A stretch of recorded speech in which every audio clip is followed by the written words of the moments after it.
तो कल हमने सीखा कि MS एक्सेल में डेटा सॉर्टिंग कैसे की जाती है। तो आज हम सीखेंगे कि MS एक्सेल में डेटा फिल्टर कैसे किया जाता है। तो बिना स्किप किए लास्ट तक बने रहना। उसी एग्जाम्पल से डेटा फिल्टरिंग करना सीखेंगे जिससे कि डेटा सॉर्टिंग सीखा था, ये वही एग्जाम्पल है। वो इसलिए ताकि आपको जो है डेटा फिल्टर करना और डेटा सॉर्ट करना दोनों में डिफरेंस पता चल जाए और अच्छे से समझ में आ जाए। तो सबसे पहले पूरे जो है डेटा को सिलेक्ट करेंगे, फिर ये सॉर्ट एंड फिल्टर का ऑप्शन है, इस पर क्लिक करेंगे और आप नीचे देखेंगे ये फिल्टर का ऑप्शन, इस पर क्लिक कर देंगे। छोटा सा बॉक्स है उसमें और ये ट्रायंगल जैसा छोटा सा शेप बना है, ये जो है फिल्टर बटन है। यही स्पेशल है कि डेटा फिल्टरिंग में आपको ये जो है फिल्टर बटन मिल जाते हैं आपके हेडर्स में, जिससे कि आप यहीं से जो है डेटा फिल्टरिंग कर सकते हैं। अब ये जो है नेम वाला कॉलम है, जैसे कि हम चाहते हैं कि 7 जो ये नाम हैं ये 7 नाम का ही डेटा दिखे और बाकी जो है वो डेटा ना दिखें, तो हम वापस इस पर फिल्टर बटन पर क्लिक करेंगे। अभी पहले ये सिलेक्ट ऑल पर है, इसको अनटिक कर देंगे और पहले 7 नाम टिक कर लेते हैं और ओके कर देंगे। तो आप देखेंगे कि ये जो है 7 नाम का डेटा आ गया है और बाकी जो है वो हाइड हो गए हैं। डेटा सॉर्टिंग और डेटा फिल्टरिंग में यही डिफरेंस है।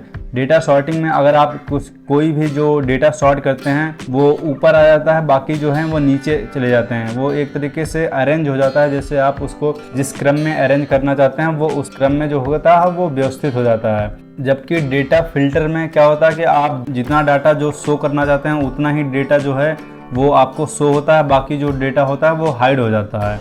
तो ये जो होता है एक मेन डिफरेंस होता है डेटा सॉर्टिंग और डेटा फिल्टरिंग में।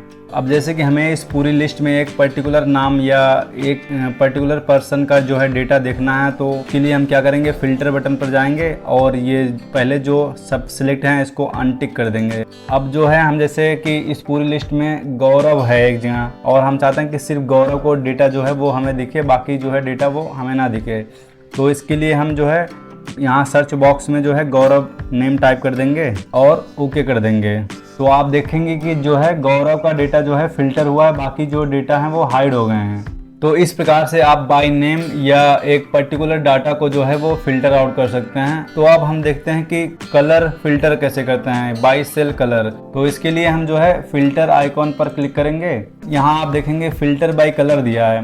तो अब हम चाहते हैं कि जो है येलो कलर वाले जो डेटा हैं वो शो हों, तो येलो कलर पर क्लिक कर देंगे और तो आप देखेंगे कि ये जो 2 नाम हैं, ये 2 सेल्स जिन पर येलो कलर है उनके डेटा जो है वो फिल्टर हो गए हैं। तो इस प्रकार से आप जो है फिल्टर बाय कलर कर सकते हैं। तो अब हम चाहते हैं कि सिर्फ मेल वाला जो डेटा है वो फिल्टर हो जाए और फीमेल वाला डेटा जो है वो ना दिखे हमको। तो उसके लिए हम जो है ये जेंडर वाले जो कॉलम है उस पर फिल्टर बटन पर क्लिक करेंगे और आप देखेंगे सिलेक्ट ऑल है, यानी कि फीमेल और मेल दोनों सिलेक्ट हैं।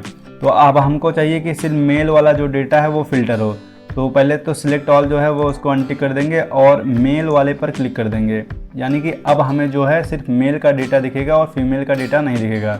ओके कर देंगे। तो आप देखेंगे कि सिर्फ मेल का डेटा है यहाँ पर और फीमेल का डेटा नहीं है। तो इसी प्रकार से आप चाहें तो फीमेल लिस्ट वाला जो है वो फिल्टर आउट कर सकते हैं, उसमें मेल नहीं होंगे। जैसे कि फिल्टर बटन पर वापस क्लिक करेंगे और मेल को अनटिक कर देंगे और वापस फीमेल पर कर देंगे।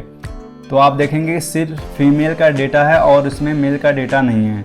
तो इस प्रकार से आप बाय जेंडर जो है वो फिल्टर आउट कर सकते हैं। तो वापस हम सिलेक्ट ऑल कर देते हैं, ओके कर देते हैं। सेम इसी प्रकार से आप जो है स्ट्रीम यानी कि साइंस, कॉमर्स, आर्ट वालों का डेटा फिल्टर कर सकते हैं और हॉबी यानी क्रिकेट, सिंगिंग, स्विमिंग, इन लोगों का भी जो है वो डेटा फिल्टर कर सकते हैं। अब जैसे कि हम चाहते हैं कि जो साइंस स्ट्रीम वाले लोग हैं उनका डेटा फिल्टर हो जाए, तो हम जो है स्ट्रीम वाले जो ये कॉलम है उसके फिल्टर बटन पर क्लिक करेंगे और जो है यहाँ पर पहले सिलेक्ट ऑल है, यानी कि तीनों स्ट्रीम सिलेक्ट हैं, आर्ट, कॉमर्स और साइंस।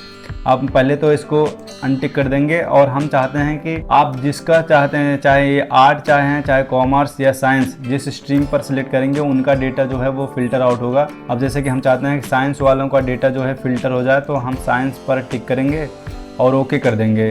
तो आप देखेंगे कि जो साइंस स्ट्रीम वाले लोग थे उन्हीं का डेटा आया है और बाकी आर्ट और कॉमर्स स्ट्रीम वालों का डेटा नहीं आया है। हॉबी का ये कॉलम है, उनका फिल्टर बटन जो है इस पर क्लिक करेंगे और यहाँ पर देखेंगे कितनी हॉबीज़ हैं।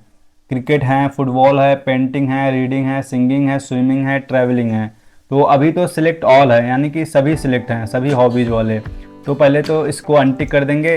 अब हम चाहते हैं कि सिर्फ क्रिकेट की हॉबी वाले जो हैं लोग हैं उनका जो उनकी लिस्ट है वो शो हो, बाकी जो हो वो शो ना हो। तो इसके लिए हम क्रिकेट पर क्लिक कर देंगे और ओके कर देंगे। तो आप देखेंगे कि जिनकी हॉबी जो है वो क्रिकेट है उन्हीं का डेटा फिल्टर आउट हुआ है, बाकी जो है उनका डेटा शो नहीं हो रहा है।